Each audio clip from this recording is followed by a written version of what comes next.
Selamat pagi anak-anak, berjumpa lagi dengan Bapak dalam pelajaran agama. Pada pagi hari ini kita masuk tema beriman berarti berbuat demi Allah. Sebelum kita memulai pelajaran kita, marilah kita berdoa. Dalam nama Bapa dan Putra dan Roh Kudus, amin. Tuhan Yesus, terima kasih atas rahmat-Mu hari ini. Terima kasih atas cinta-Mu kepada kami. Sekarang berkatilah kami agar makin mencintai Engkau seperti Santo Tarsisius. Amin. Dalam nama Bapa dan Putra dan Roh Kudus. Amin. Anak-anak yang terkasih, marilah kita saksikan kisah penyaliban Yesus yang disalibkan karena membela kebenaran dan mencintai manusia. Sesudah mereka menangkap Yesus, kemudian Yesus dibawa menghadap imam besar. Lalu semua imam kepala, tua-tua dan ahli Taurat berkumpul di situ.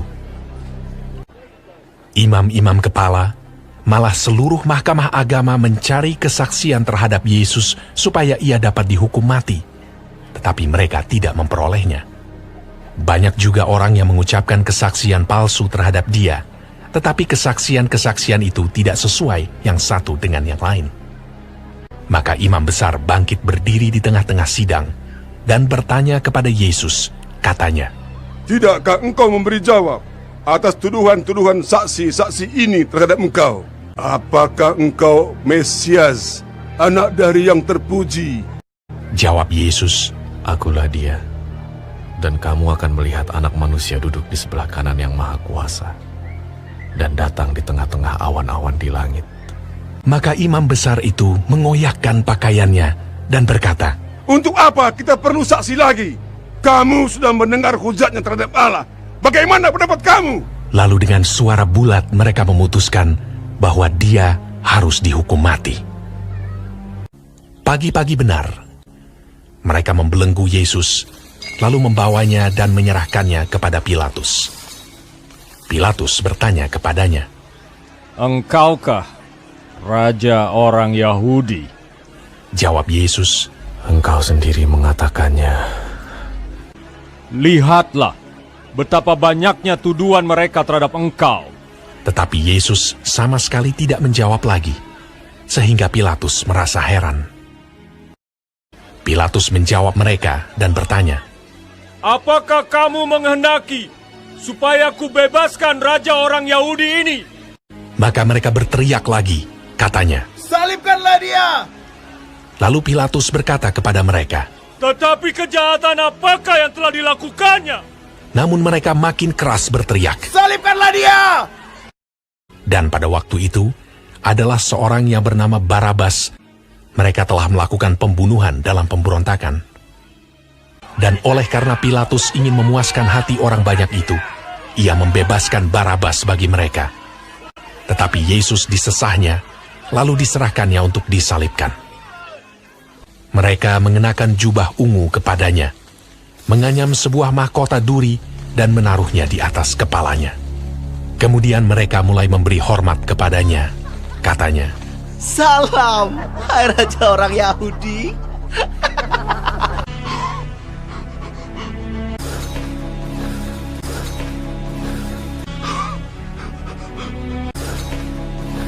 Pada waktu itu, lewat seorang yang bernama Simon orang Kirene yang baru datang dari luar kota.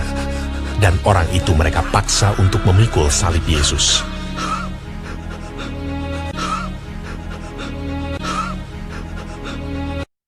Mereka membawa Yesus ke tempat yang bernama Golgota, yang berarti tempat tengkorak.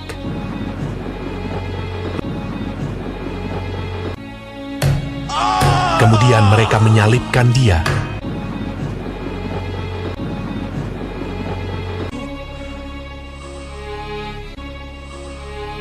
Hari jam 9 ketika ia disalibkan.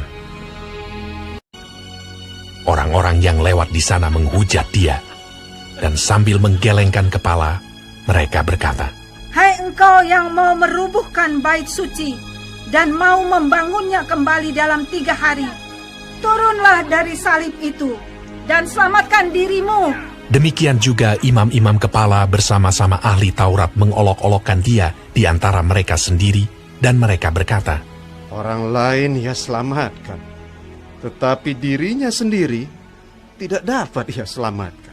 bersama dengan dia disalibkan 2 orang penyamun, seorang di sebelah kanannya dan seorang di sebelah kirinya. Bukankah engkau adalah Kristus? Selamatkanlah dirimu dan kami. Kita memang selayaknya dihukum, sebab kita menerima balasan yang setimpal dengan perbuatan kita. Tetapi orang ini tidak berbuat sesuatu yang salah. Yesus, ingatlah akan aku apabila engkau datang sebagai Raja. Kata Yesus kepadanya, Aku berkata kepadamu, sesungguhnya hari ini juga engkau akan ada bersama-sama dengan aku di dalam Firdaus. Pada jam 12, kegelapan meliputi seluruh daerah itu. Dan pada jam 3, berserulah Yesus,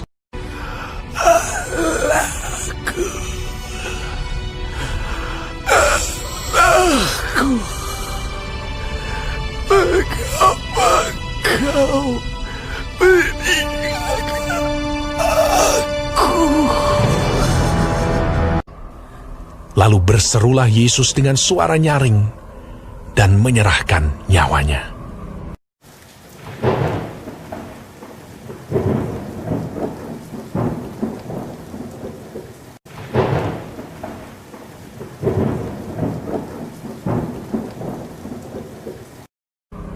Ketika itu, tabir bait suci terbelah 2 dari atas sampai ke bawah.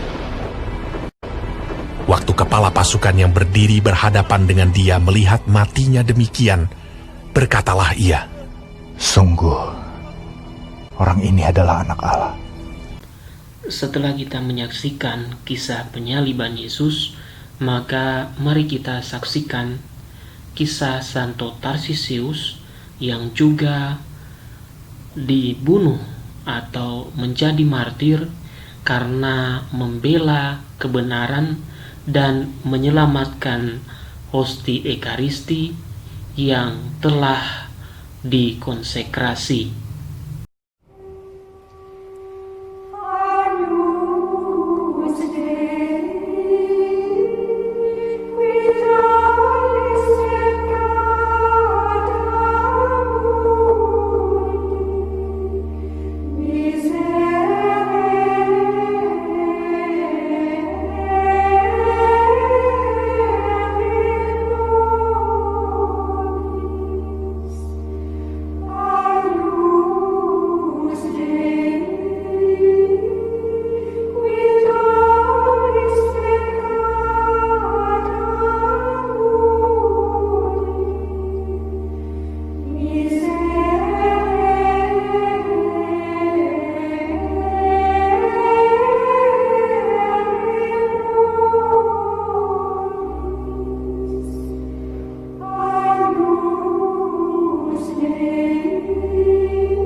Setelah kita menyaksikan dua kisah tadi, maka kita menemukan beberapa hal penting yang perlu kita teladani dan juga ketahui.